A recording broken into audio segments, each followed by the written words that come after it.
1,00,000 కోట్ల పంపిణీపై చర్చకు రావాలని కేసీఆర్ కు సీఎం రేవంత్ రెడ్డి సవాలు విసిరితే కేటీఆర్ బయటకు వచ్చి అర్థం లేని వ్యాఖ్యలు చేస్తున్నారంటూ భట్టి విమర్శించారు.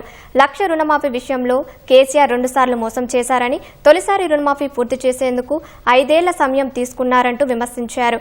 మహబూబాబాద్ మండలంలో మంత్రులు తుమ్మల, పొంగిలేటి, కోమటిరెడ్డి, కొండా సురేఖ, సీతక్కతో కలిసి భట్టి విక్రమార్క పలు అభివృద్ధి కార్యక్రమాలకు ప్రారంభించారు.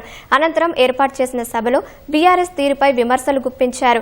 వచ్చే స్థానిక సంస్థల ఎన్నికల్లో అత్యధిక స్థానాల్లో గెలిపించాలని మంత్రి పొంగులేటి విజ్ఞప్తి చేశారు. బీఆర్ఎస్ పార్టీకి కర్రు కాల్చి వాత పెట్టక తప్పదంటూ వ్యాఖ్యానించారు.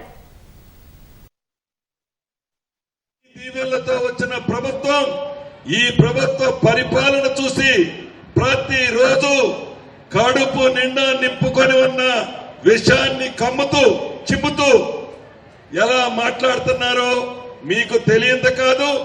2 సార్లు బుద్ధి చెప్పారు. రాబోయే స్థానిక సంస్థ ఎన్నికల కోసమే ఇప్పుడు ఆడుతున్న డ్రామాలన్నీ. అంతకు మించి ఏమీ లేదు. పేదోడి పట్ల ప్రేమతో కాదు, పేదోడి కష్టాలు తీర్చాలని కాదు.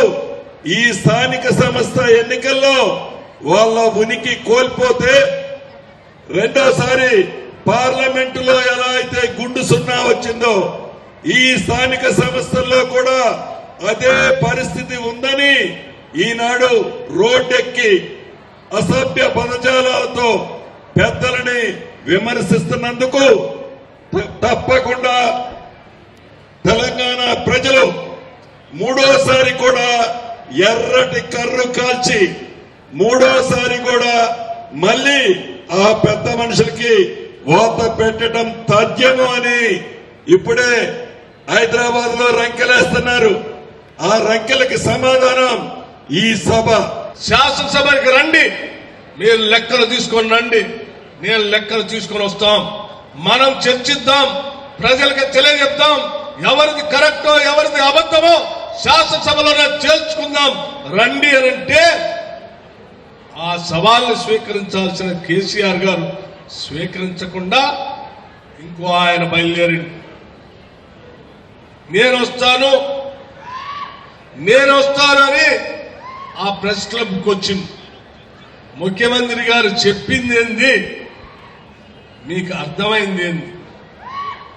ముఖ్యమంత్రి గారేమో ఆనాటి మాజీ ముఖ్యమంత్రి గారిని శాసనసభకు రండి అని సవాల్ ఇస్తే ఆయన్ని మీరేమో శాసనసభకు రానియకుండా మేమున్నాంలే అని అక్కడికి ప్రెస్ క్లబ్కి వచ్చి నేను సవాల్ స్వీకరిస్తున్నాను, వెయిట్ చేస్తున్నాను అంటే ఈ రాష్ట్ర ముఖ్యమంత్రి ప్రెస్ క్లబ్లోకి వచ్చి సవాల్ విసిరేటటువంటి పెద్ద మనిషి రాకుండా ఎవరు పడితే వాళ్ళు వచ్చి మీరు రండి చర్చిద్దామంటే ఎస్, ముఖ్యమంత్రి గారు స్పష్టంగా చెప్పారు. నిజంగా మీకు సవాలు స్వీకరించాలని ఆలోచన కానీ లేకపోతే మీరు చెప్పింది నిజమని మీరు నమ్ముతా ఉంటే శాసనసభకు రండి, మేము లెక్కలతో సహా ఈ ముఖ్యమంత్రి ఈ రాష్ట్ర ప్రభుత్వం నిరూపించడానికి సిద్ధంగా ఉందని చాలా స్పష్టంగా ఈ సభ నుంచే రాష్ట్ర ప్రజలందరికీ తెలియజెప్పే కాదు ఆ టీఆర్ఎస్ నాయకత్వానికి కూడా చెప్తాం.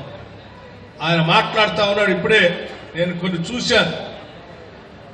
కాంగ్రెస్ వస్తే రైతులు అన్యాయం చేసిందని మాట్లాడుతూ ఉన్నాడు. ఏమయ్యా, ఈ రాష్ట్రంలో ఉన్న రైతులందరికీ కేవలం 9 రోజుల్లో 9,000 కోట్ల రూపాయలు వేయటం అన్యాయం చేయటమా అని నేను అడుగుతా ఉన్నాం.